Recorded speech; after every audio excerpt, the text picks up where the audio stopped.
I don't slack, don't lose, learn your lesson yet. When I get to choose what I do, I'm like a weapon. I'm not sharp as many, but got heart, I'm ready to change scars to envy, to win large and plenty. I like to play fast, never change back. Calling out, I'll pay back, cause I'm great at that. Oh, you cannot save me, 'cause I don't need saving. Welcome everyone to the Bronx Bombers Strike Back podcast here on the Sports JEDI Network. Salute everyone. We are here to talk about the New York Yankees. Duh. So let's go for it. How was everyone doing? Hope you guys enjoying your all-star break. We're at the midway point, just a little over, a couple days over from the midway point of the baseball season. My goodness, baseball season is going by immediately fast here. A wonderful all-star break, all-star game. Garrett Cole, pitch okay, got helped here by the outfielders a little bit in that first inning, but hey, he was our lone representative, made us proud, pitched that one inning there, and now all gears kicks in to the second half, and before the second half even starts, we had a firing. We had a firing of the hitting coach, and now we have Sean Casey is the new hitting coach for the New York Yankees. Of course, all of you guys must know that by now. I just want to give you my thoughts on the new hitting coach for the New York Yankees. He's talking about he sees a lot of guys pressing. He sees some flaw. If you looked at his Zoom video or his Zoom meeting with the media, talking to guys like Rizzo, talking to other guys, looks like guys are a little too tight-winded. Maybe he's going to keep it simple, stupid. Like I always say, keep it simple, stupid. I think if he simplifies a lot of things, a lot of the hitting approach of some of these guys, is he going to make a big difference? Usually hitting coaches never do. If I ask you about any of these batting title champion, you don't remember the hitting coach. Then if I ask you who's Wade Boggs' hitting coach, you won't even remember, and so forth and so forth. My point is Sean Casey, who is a proven major leaguer, a three-time All-Star, Cincinnati Reds, former teammate of Aaron Buffoon. He'll know they'll be on the same page when a former major leaguer, former three-time All-Star talks to you. You tend to listen more. No disrespect to the former batting coach. Not a lot of coaching experience. I know the Yankees try to bring him from his minor league system, have him come up and bring him along the ranks there. But sometimes you need someone with a little bit more experience who's been there, done that, or who's been in the trenches with and knows what it is to go in a 0-for-12 slump. What can I do different? And obviously, whatever results the guy was telling him was a little bit too robotic, that the guys weren't capturing the message. I think this is going to help the Yankees because he'll have a conversation and not even talk about hitting, just something else to lighten the mood, to relate with something else. And I think that's going to help guys like Rizzo send that message there. I don't know if it will help Gleyber Torres. Boy, I would love that Sean Casey to have an elixir to unlock Gleyber Torres' hitting potential that we saw back in 2019, when he hit over 38 home runs. Never became that same player again. He struggled in that pandemic season, came a little bit overweight or out of shape, whatever the case was. Then follow up 2021, Torres had a miserable season.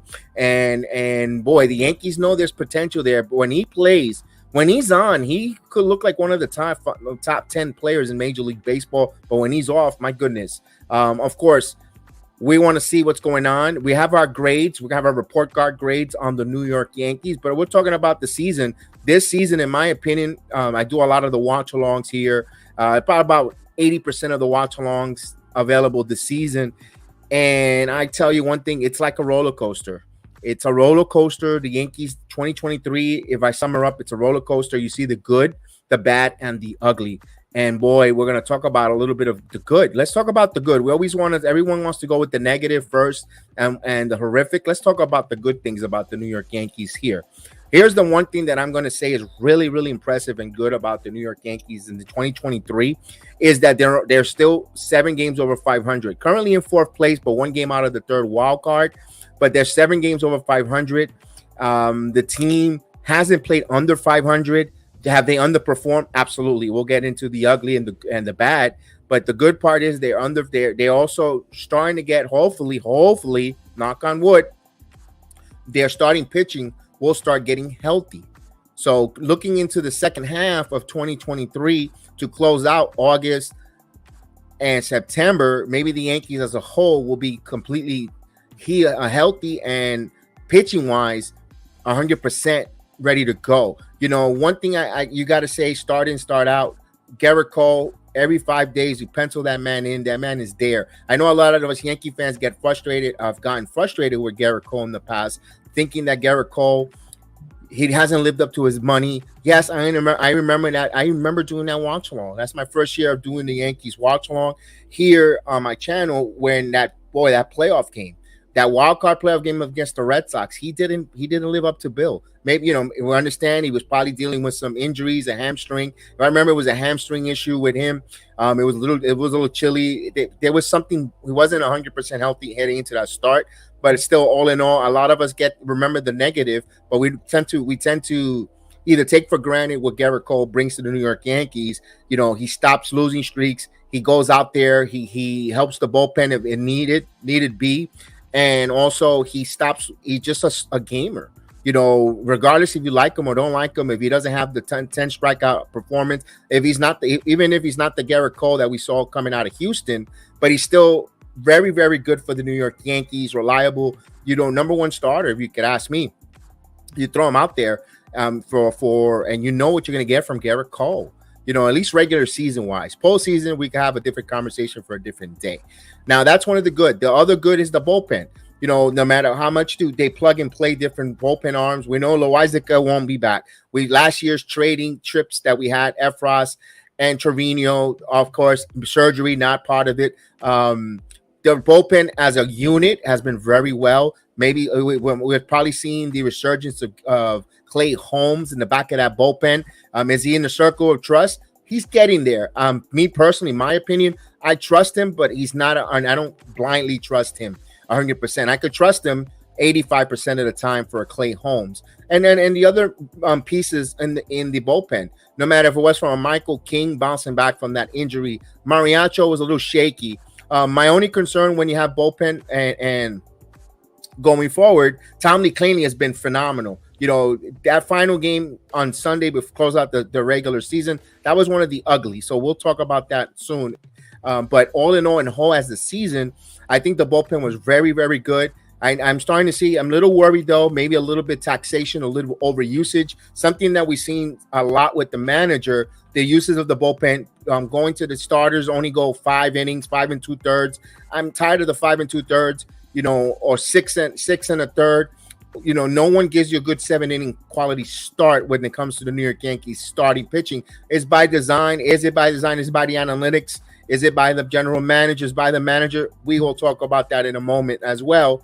But all in all, the bullpen first half, similar to last season. You know, don't expect compare last season to this last half season Yankees to this one, night and day. But the bullpen is still the staple. They're still good. They're very good. Are they the greatest? ERA-wise, numbers say in baseball, they say they're the best. Doing the eye tests, doing the most, like I said, 85 to 80% of the watch-alongs. I miss a few games here and there. I still not there to say I 100% trust them and feel. Maybe you don't know what you got until you don't have it. But at least in my eyes, I don't feel like they're the greatest bullpen.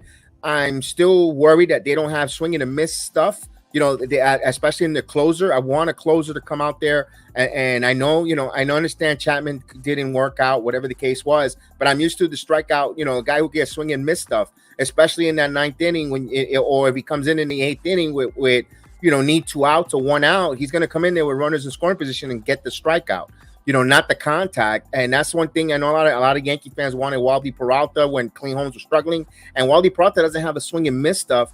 And Waldy Peralta's had a step back this season as well. So the Yankees, bullpen wise, if I'm going to grade the bullpen, I'm going to give them a B plus because they were good. And you still remember, and not because of the recent history where Herman start on Sunday. I like the B plus because they don't have the shutdown closer. They don't have a definitive role. They come in and maybe that's a good thing, or that you could come in, any reliever could come in at any time and get you those quality outs at the time of the game. Maybe the save is at the 7th inning and Yankees could put away other stuff there. So I'm going with the bullpen. I'm giving them a B plus. As starting pitching wise, the fact, and this is what I remember with the starting pitching. Looking at the beginning of the season, Rodon, if I were to tell you we're 7 games over 500 at the All-Star break, Rodon only pitched 5 innings. You're relying on one of your pitchers other than your normal starting pitching gave you a perfect game. You were like, you're nuts. All in all, that's why I'm going to give the starting pitching. I'm giving them also a B plus. I don't give them an A because they don't go the lengthwise. And I understand it's not the starting pitcher's fault. And also you have some Clark Schmidt in the beginning. Boy, Clark Schmidt in April and May was brutal. He couldn't get a left-hander out if his life saved him, especially third time around the lineup. But as of late, Clark Schmidt is learning how to maneuver, pitch well, keep his pitch count low, doing some wonderful things. I like his improvement. He's an ascending pitcher.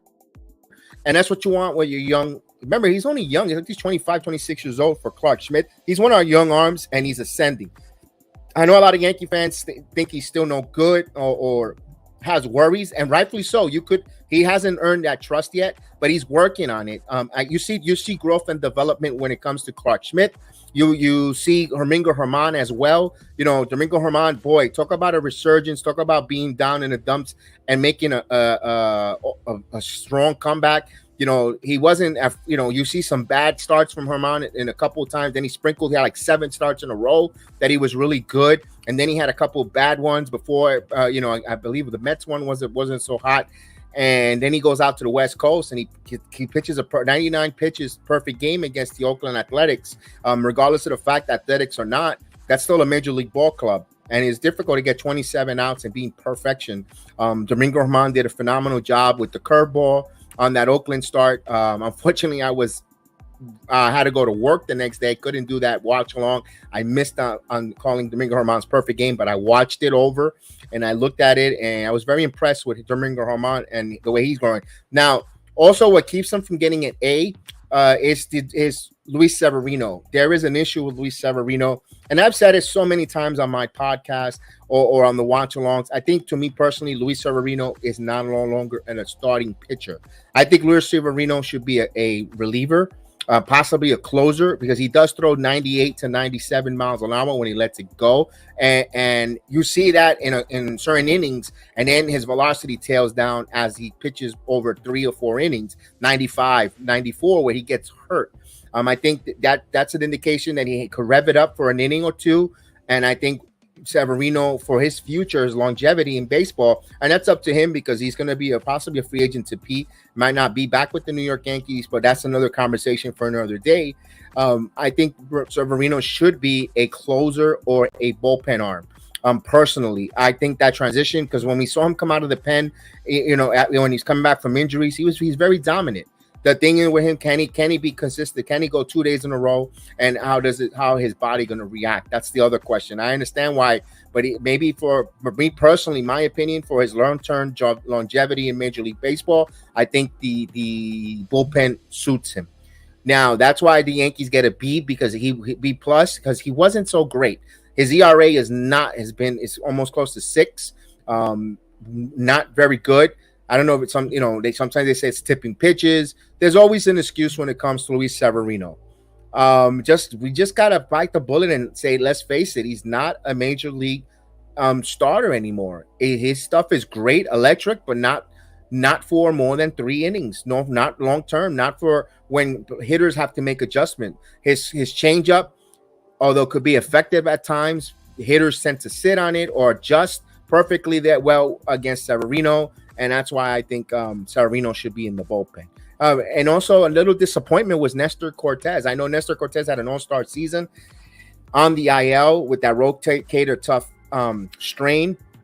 He before the all-star break, I believe today, Thursday, he had a session throwing. I don't know how well it went. I haven't read anything or seen anything how it went in Tampa, not so far from here.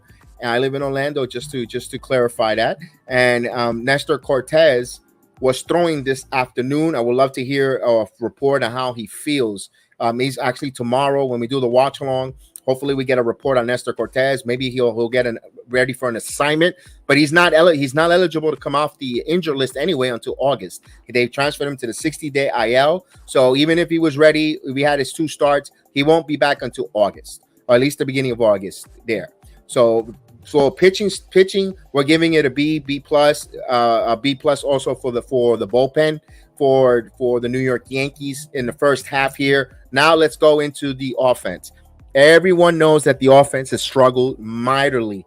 Boy, this team in the beginning, May, they looked really good. Judge was on pace here. Rizzo started off a little good. Torres in the month of April stealing bases. My goodness, you thought he was going to be a breakout major league player, most valuable or most improved player for Gleyber Torres. And then he hit that May wall. That first 2 weeks of May, it just wasn't the same. Also, Rizzo, ever since getting into that neck injury with Tatis at first base, that neck stinger hasn't been himself either. And a lot of the Yankees, boy, if I were to tell you here in the All-Star that we had to rely on retreads, and no disrespect to the retreads and Willie Calhoun, Jake Bauers, Billy McKinney, you would have been like, you're nuts. We're under 500. We're about to sell. Everyone's injured, and basically, Jake Bauers, he's injured, but Jake Bauers, we're bringing him up here, and listen, let's face it, the Yankees do need a left fielder, but we'll talk about that. Jake Bauers has been a steady, especially those few games that he was the leadoff hitter, getting the counts, getting the pitch count up, and he gets injured. Before that, Greg Allen, Aaron Hicks, the bullet of Aaron Hicks in early May, they DFA'd Hicks. It was the best thing for him. A lot of boo birds, and wasn't healthy mentally. It wasn't healthy. It didn't look good aesthetically and mentally for him. He's in Baltimore. He found a new home in Baltimore. He's doing well. That's the best part of it. He's happy. He's playing, and he's no longer a Yankee. It also brought Greg Allen back to the fold, and he gets injured. And now he's getting some rehab assignment. Don't know if he'll be able to return back to the Yankees if there's room, because I know the trading deadline looms and comes in a couple of weeks. We don't know. But Greg Allen might return, might not return. Willie Calhoun on the IL. I complain so much about Willie Calhoun, and Willie Calhoun was a staple there, for a while there. Yankees offense, we saw that they fired the hitting coach. I'm not going to give them a complete F because they didn't fail. We're still over 500. I understand it wasn't the pretty 7 games over. It's not pretty. I'm going to give them a D minus. They just barely passed because they're over 500. You still got, you got a rookie who's really your main staple there on offense. Volpe's numbers with 16 stolen bases, over 12 home runs. He only had 300 at bats for a rookie. That's a good number for the kid. The only thing I worries me that I will love him, and that's going to come with experience, cut down on the strikeouts. If Anthony Volpe cuts down on the strikeouts, be a little more contact, and especially in situation baseball, I think that was going to help him also improve. I think Volpe, and let's go position by position. We'll give the offense. We said the whole offense and as a whole a D minus. Let's start with the shortstop position with Anthony Volpe defensively. Anthony Volpe defensively has been a solid A. Not the errors. In the beginning of the season, he looked a little bit nervous. He calmed down. He is their best defensive metric player on the Yankees. If you look at his defensive run differential, phenomenal job by Anthony Volpe. Do a hell of a job there. On the bat, he's not that bad. I know his batting average has creeped up to 220. I understand the strikeouts is a little high, but you expect that from a rookie. And all in all, his first half of a major league career, I'm gonna give Volpe a B, man. I really like what I'm seeing with a B. I could easily give him a B plus, but the strikeouts hampered him. He's not totally an A because A would have been making the All-Star team. So that's why I'm maybe I understand if you disagree with me. That's what makes us my opinion, and your opinion is your opinion. We totally respect that. Let's go with the third base situation. I think the third base situation for the New York Yankees has been horrid. Donaldson has all his home run or nothing. He spent most of the 2 months on the IL. DJ LeMahieu, I don't know if it's his toe issue, not 100% there, or psychologically he got into some bad habits to compensate for his toe. He has not played extremely kosher. I'm not a big boy. He's 34 years old. Is the father time caught up to him? I think DJ LeMahieu could be a bench player who come off the bench, get you a hit in the postseason when the lights are bright. That's the kind of player you want coming off the bench. Pinch hitter, storing air. He'll give you some good defense, but when the more you play him, the more he's going to be exposed, in my opinion, personally. And I'm going to go with at third base. I'm giving them. They got no home run production at third. Just Donaldson, feast or famine, but there's no RBIs. Their defense is really good. So I can't put a total F on there. I'm gonna give them a D minus also, because they do make some good defensive stops at third base. They both guys in platoon wise play a good position at third. I am gonna give them that. Personally, I think they really defend well. And sometimes when you have a great bullpen or a good bullpen in Major League best bullpen and a good starting pitching, you want to have some good defense. And then we'll move over to second base. With Gleyber Torres, he is such an enigma. He is the most enigmatic person. He represents what the New York Yankees this season is, and the way they are with Boone. You get some great stuff, then you get some disappointment, and then you get some ugh. With Gleyber Torres, I know he has 9 errors, supposedly lead the most in Major League Baseball second baseman. But when he sometimes make some plays at second base, you're like, whoa, where is that? I don't know if Gleyber needs a change of scenery. I don't know I think he might need a change of scenery. I know a lot of Yankee fans in the beginning of the season wants to trade him. 25 years old, man, it's tough to give up on a young talent like that. But I'm at the point here that I think he does need a change of scenery. The point is, but the only thing that worries me is, are you going with DJ LeMahieu at second base? He's a shell of himself. I kind of, if you're gonna go, I know you're gonna say, what about Peraza? But if Peraza isn't being used in the trading chip, who's gonna play second base? There's a lot of different ifs, ands, and buts, a lot of moving parts. Just trying to get, and Torres will get you something, will be added to bring you something, but then the consequences and repercussion of removing Torres in the middle of the season that's the hole that leaves you. Now Torres at the end of the year, off season wise, I'm all for exploding a trade to try to move him, but at second base, I'm giving him. The Yankees are going to be full of this letter. They're going to be a lot of D's. I'm giving him a D. Actually, I'm going to give him a C. I'm gonna be a little more generous. I'm gonna give him a C. I'm gonna give him a C because he is hitting. He was, Boone made a pitch for him to go to the All-Star game. If there would have probably been another injury or another when he needed to go to a deeper replacement, maybe Torres might have sneaked his way onto an All-Star as a replacement. Who knows? We will never know. So I'm gonna give him a C. At first base, we're going to Anthony Rizzo. I'm very surprised with Anthony Rizzo. I'm a big favorite of Rizzo. I was happy that they re-signed him. I know a lot of my partner on the channels. I remember Caputo wanted Olsen, Freddie Freeman, and it was all great. I was a little afraid Freeman that New York might have been a little too much for Freddie Freeman. I was totally wrong because he's doing a phenomenal job in Los Angeles. I was in big favorite of Rizzo, New Jersey kid, local kid, coming back home.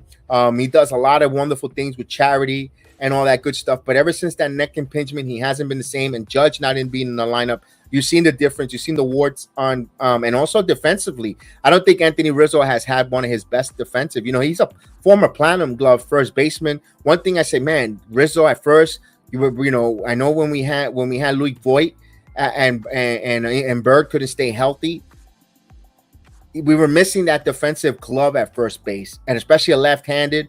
And Rizzo hasn't been up par with his defense either. And I feel he ranges too much off the base. He involves too much of his pitcher, and I'm afraid that with those pitchers covering, that's part of baseball. They have to cover, but I'm afraid of the pull hamstring and stuff like that when it comes to that. But I'm going to give Rizzo, at the end of the day, he's great. I'm going to also give him a C, because he brings a veteran leadership. I know he hasn't produced, but his veteran leadership, he's not a rah-rah type of guy. He's calm, cool, and collective. And there's something about that I think is, we might not see it on the field. We might, but I think something to do in that clubhouse, because there's still 7 games over 500 guys.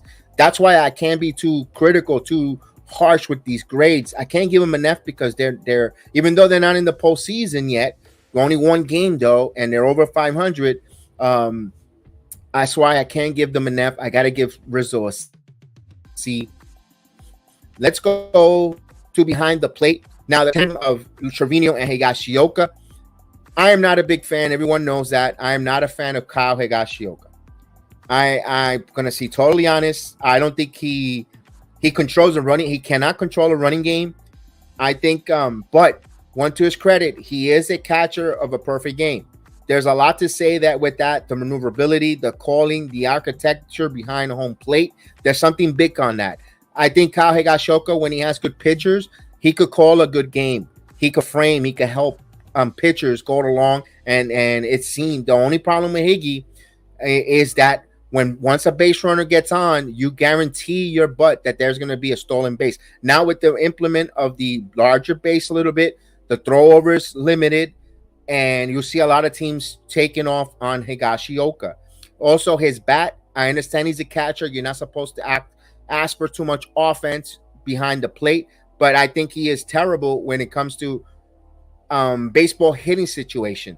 He's not a good hitter, and boy, you should be working on your bunting skills. He doesn't bunt when there's runners, to move runners over. He does not a productive out either. He's a strikeout machine, especially when you have runner at second base and less than 1 out, or when you have a chance to move him over with 1 out at man on third, he doesn't come through in that situation.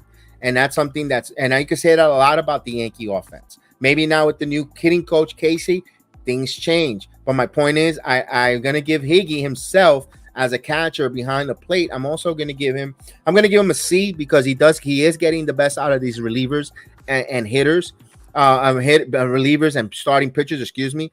And I'm going to give him a C, but he's hitting, and his lack of base running, it worries me. Trevino, I know his batting average isn't high. He plays, he's a gamer. He comes to play. He controls the running game, the snap throws, the situational defensively. He can hit the high ball. If you ask him, he gets the runners over at times. I'm giving him a B minus, because I guess, I know the batting average isn't there, but boy, when he's behind the plate, a lot of teams their running game is neutralized, because he has that strong arm. He's a hell of a framer with the pitch. He knows how to frame. He knows how to get the call strikes for the Yankees. I'm giving him a B minus. All in all, for both catchers, I'm giving them right there. I'm giving them B minus. Both, you add them together, a B minus, because they're Yankees 7 games over means something and especially when you have battery mates there that could catch and be a big influence behind for that pitching staff. Now we're going to the outfield. I was looking at this. I don't know how to catalyze the outfield. There's been so many moving parts from the left field, right field, center field. This guy plays here. This guy plays there. I'm giving the outfield position. I'm gonna give him a D minus, barely passing.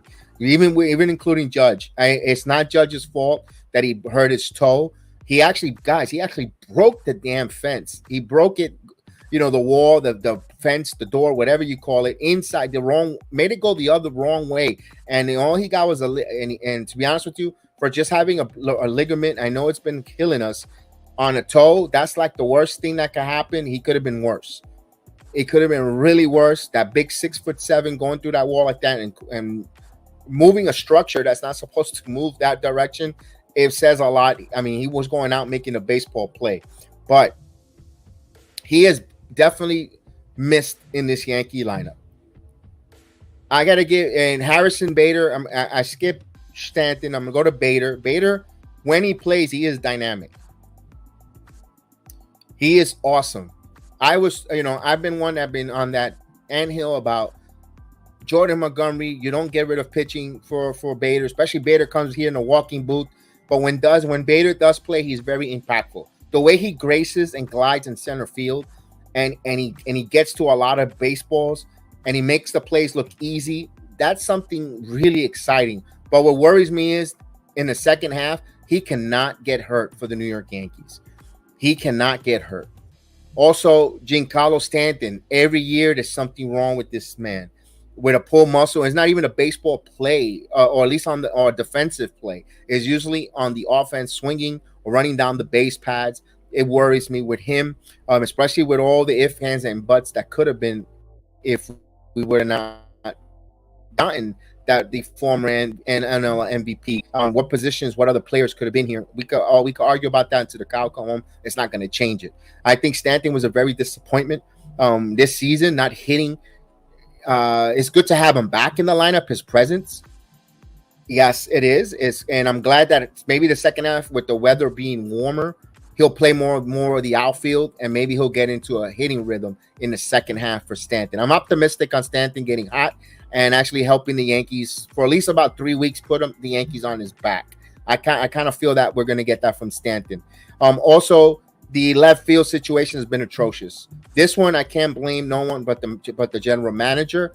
You had a chance to go get some left fielders, Benintendi. You didn't want to sign, or he chose to go elsewhere. I guess hitting philosophy, they didn't see eye to eye. You also had Colin Bellinger out there option, which now you're hot and heavy to being traded for. You could have had him without giving any prospects. He could have been here. That would have solved. Only would have cost money. You also, who the other left field prospects, what other left field people out there, Conforto, so forth and so forth. You didn't address it. No matter what, at the end of the day, you didn't bring them. You didn't make a phone call. You even said it yourself that left field was an issue. The point is that you even have Isaiah Falefa playing left field, an infielder who doesn't really have a position, and he's doing a hell of a job. Don't get me wrong. Falefa, I'm going to give him a B, man, because that effort playing wherever he's asked for, he just deserves to get that B because he's working his butt off. Does he butcher and doesn't do the routes properly in the outfield? You could see that. You could see that he's very inexperienced, even in center field. But he's done some nice plays, and he's been a model citizen for the Yankees. Not his fault that the general manager got him in the wrong place at the wrong time. Personally, if you do get rid of Torres, I wouldn't mind putting IKF at second base.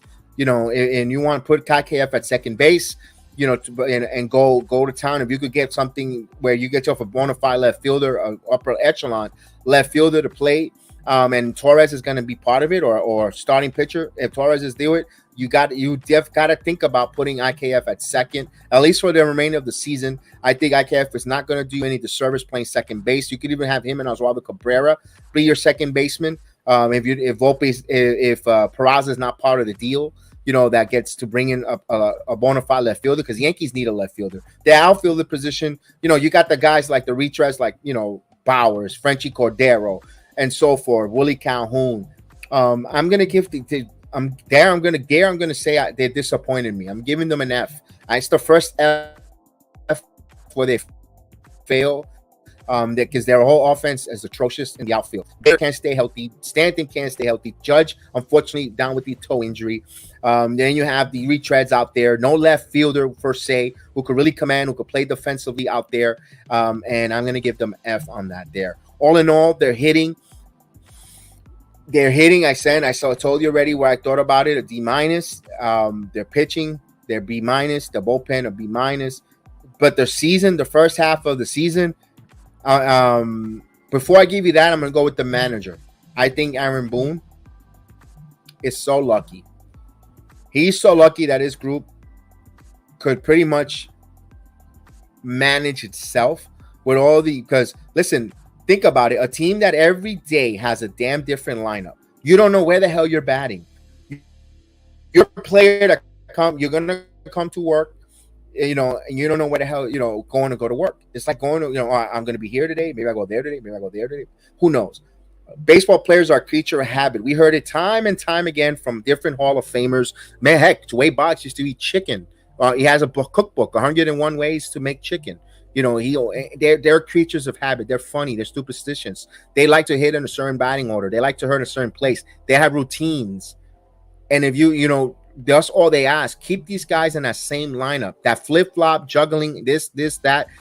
It kind of throws some of these players off, especially when it's I understand if it's a righty-lefty matchup and you want to go with that with the disadvantage of the I get it. But he seems like the lineups are taken in a dartboard and he's playing darts. And wherever the darts land, that's his leadoff hitter. Number 2, he'll throw the dart again and so forth. And it confuses because you see when we do a lot of series against other clubs, the Baltimore kept their lineup almost the same. They'll make some changes, but usually the top 6 hitters are always the same in all these different teams. All these different teams that we play against the Yankees, they mostly keep their lineup the same. Yankees every day is a flip-flop except for the 2 and the 3, and sometimes a cleanup hitter, but other than that, it's always a flip-flop. This is the New York Yankees. Where murderers row. Where Garrett was batting. Where Brute was batting. Even when the Yankees in a dynasty, where Jeter was batting. Where O'Neill was batting. Where Bernie was hitting. And so forth. Let's take it back to the 80s. That weren't good. I could tell you that Yankee lineup from 1986. Okay, it was Ricky Henderson, Willie Randolph, Don Mattingly, Jack Clark, Dave Winfield. Okay, that was talk about a lineup there. Then you have Patty Rulo. That was their lineup, stapled.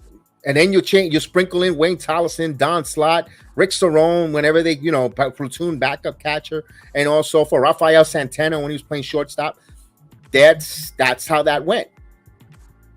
That's how that lineup. And these guys every time with the Yankees, and that was the Yankees. They didn't make no postseason, and that lineup was always consistent. I know it's a different time, different era. They don't play like that, this and that. But you see other teams make the same lineup over and over. My point there, lineup construction. I'm gonna give Boone, despite being over 7 games over 500, I'm giving him an F. And him as a manager, strategically wise, to win games. When I'm going to ask this question, when is the last time you've seen Aaron Boone make a managerial move, a double steal, or call for a hit and run where he actually won the game? Oh, you know what? Boone did this, and this happened to go through. Even if the defensive player boots it, and the Yankees were fortunate, he hasn't called any of those plays. He's not a strategical manager. He's a script. He's a puppet, and that's not. And since now. 6 years with the organization, we haven't gotten past, we haven't got to the World Series. We haven't even come close to the World Series. We go to the ALCS and got embarrassed and swept last season. That's the furthest. I think that's the furthest Boone could take this team. I'm sorry. I'm giving him an F. He's not a good manager. He doesn't handle the bullpen correctly. He goes to the hook to the starters immediately.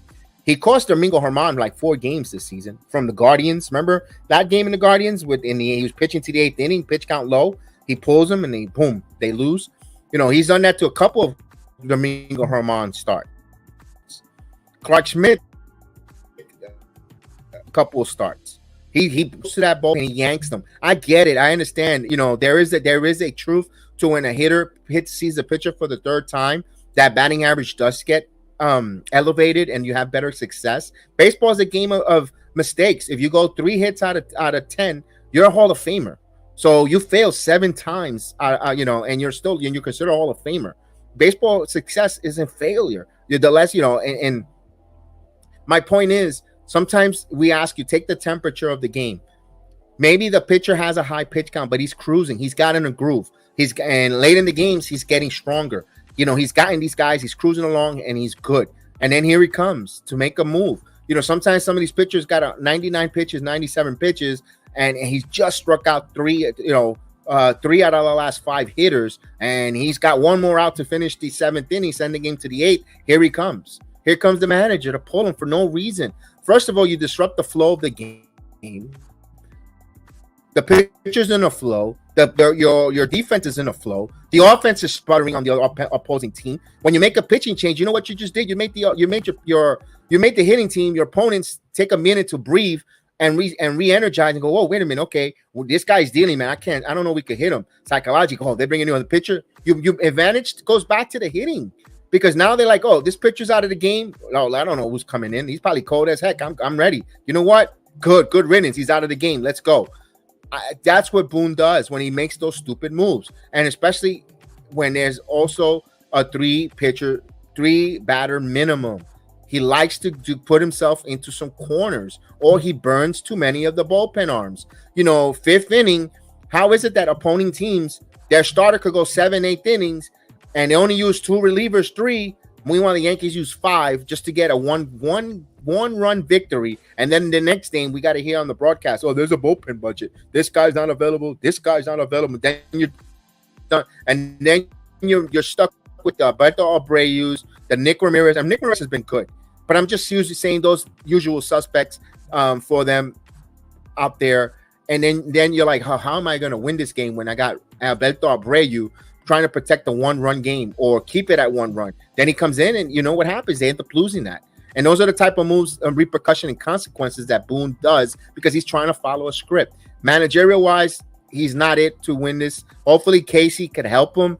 Maybe he has a bench coach who someone with another set of major league eyes that could talk to him, a friend, and say, I'm seeing something different, because he's been, all he done in MLB baseball is criticize and break down the game against all through. So he worked from MLB Network. I know Boone did the same thing in ESPN, but Major League Baseball for MLB Network, when he goes out there like that Sports Center type of rundown that he's checking out all the plays and they're criticizing, critiquing, maybe that's going to help the Yankees here with Casey on the staff. I'm hoping, fingers crossed. So I'm, for the season, midseason, I'm not happy with Boone as a manager. Personally, I would have liked him to be gone, but that's just my preference there. So we'll move on here.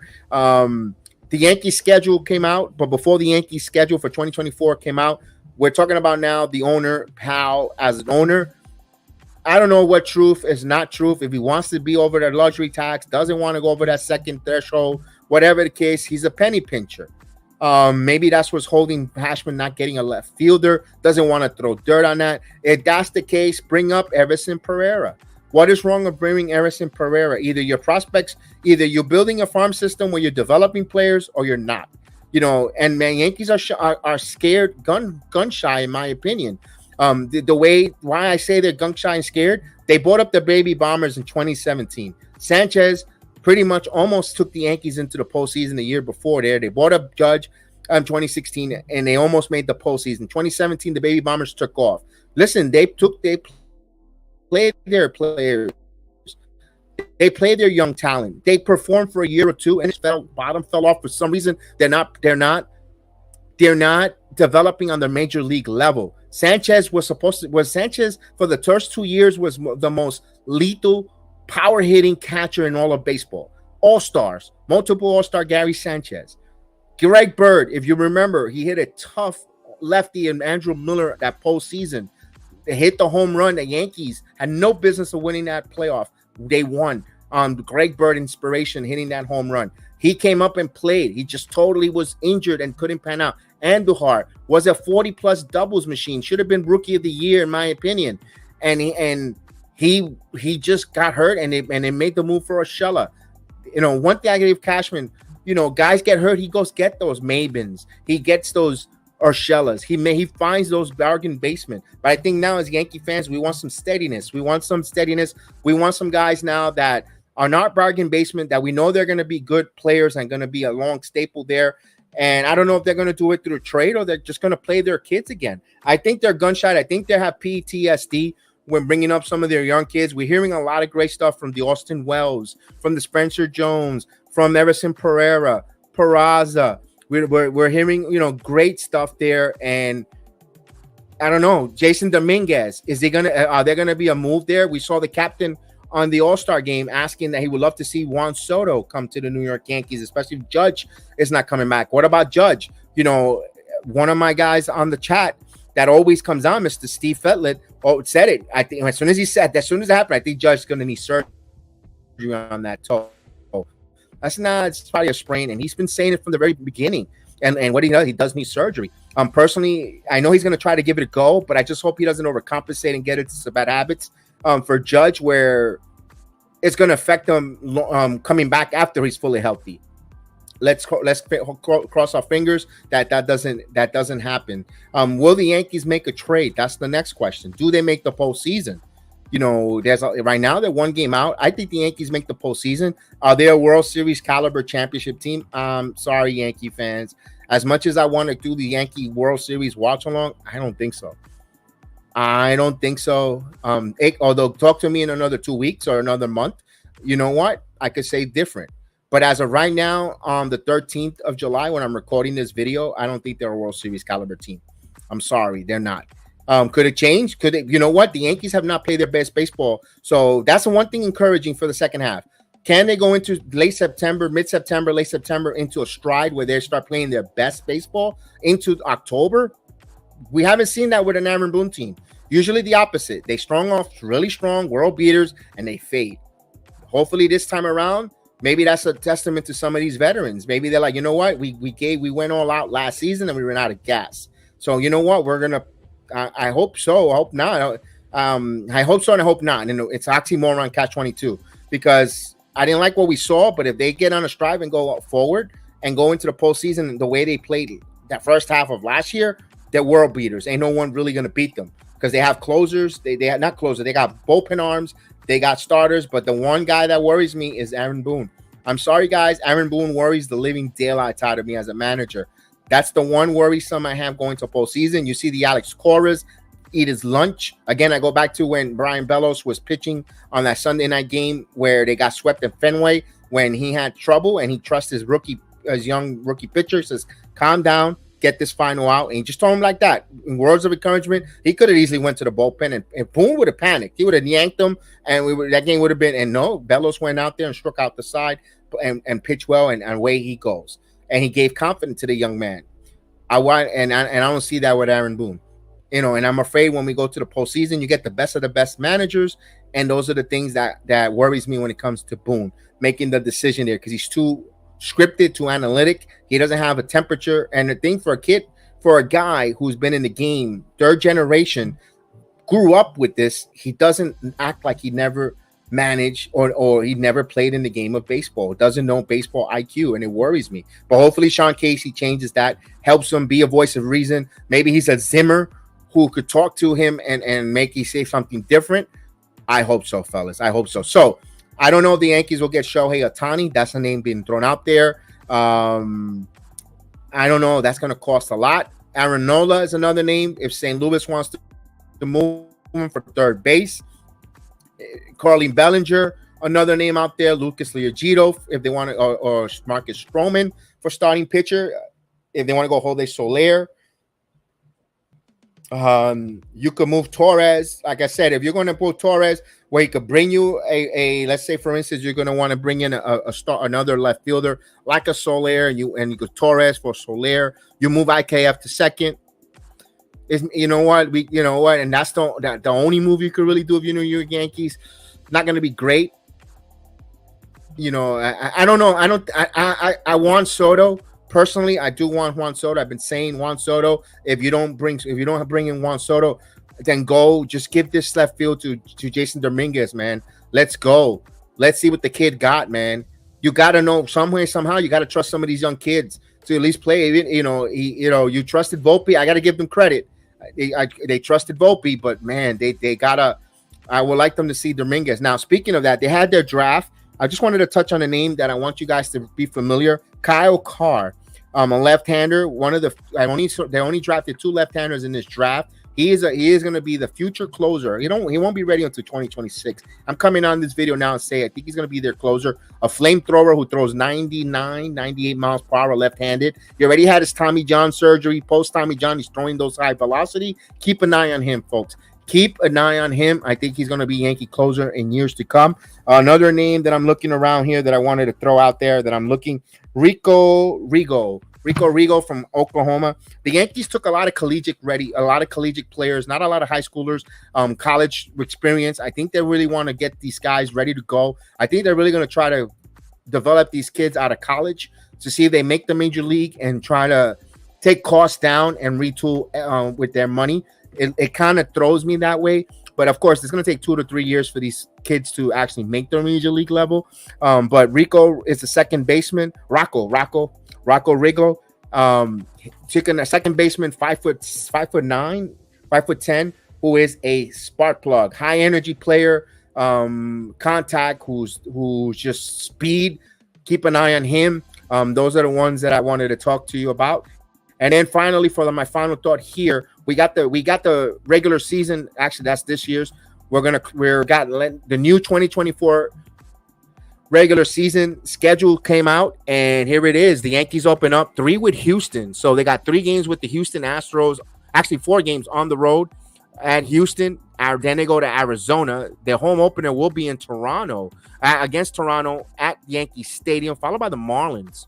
So the first month of the season, we're going to play Toronto 6 times. So, wow, that's going to be a quick one. And the Tampa Bay Rays, we close out with hosting the Pittsburgh Pirates at Yankee Stadium. I'm looking at their September. Okay, you can never tell year to year. Maybe St. Louis gets better. St. Louis will come in to around that Labor Day. Actually, the Labor Day will be the Cubs. We'll be in Chicago against the Cubs. Maybe I go to Chicago and see my little nephew up there in Chicago against the Cubs. And then you got the Royals, the Red Sox in September. A big West Coast trip, Seattle and Oakland. That's going to be a big one. I don't know how good Oakland is going to be, but if you need those to possibly postseason implication, they'll get the Athletics. Of course, that's going to be on the road, but that's a weekend series on the road in late September there. So of course they got the Nationals we see in August, and then the All-Star break they'll host the Tampa Bay Rays. So right before the All-Star next year, the Yankees again for the second year in a row will be in 4th of July. Will be in Yankee Stadium. They'll host the Cincinnati Reds. And then they got a nice weekend. Talk about fireworks. You get the fireworks with the Boston Red Sox over the weekend. And then you have to close out, you got the Tampa Bay Rays and the Baltimore Orioles, just the divisional foes before you head to All-Star break. And then after the All-Star break, you host the Tampa Bay Rays, a thorn in your side. And then you host your rivals, New York Mets. And then we play the Mets at the end of June as well. So we'll see the Mets in a short span next year. So that's the schedule that came out there for the Yankees. They'll close out at home the 2024 season, but they'll open up on the road in Houston. So right off the bat, they go against our foes, the Houston Astros. That's going to be a fun series for the Yankees. And that's it, guys. So all in all, I am a little worried with the Yankees with the manager situation.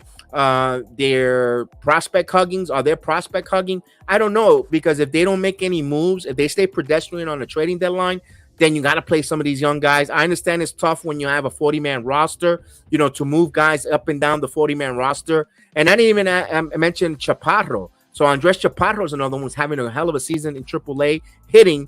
Only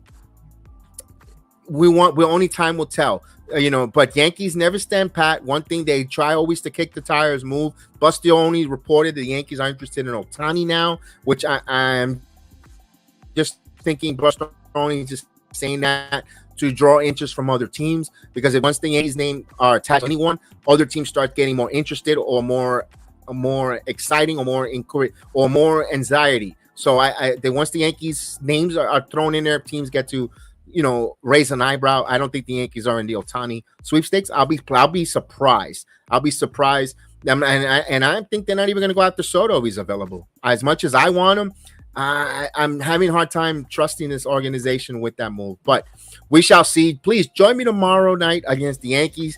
We'll take on the Colorado Rockies from Colorado. We'll do the watch along with the watch along crew. We'll have we'll get your popcorn, get your snacks, and let's go. Let's watch it. Let's interact in the chat.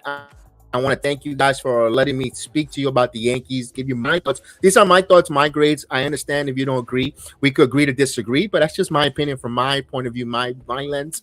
And I hope you guys, I respect everyone else's opinion, your thoughts. And I hope you guys could agree or disagree. And we'll continue to root for our New York Yankees to keep our eye and possibly trying to get that 28th World Series. We shall see. Only time will tell. So all the love, all the best. May the sports be with you. And remember, hit that like, subscribe, and share. Peace out.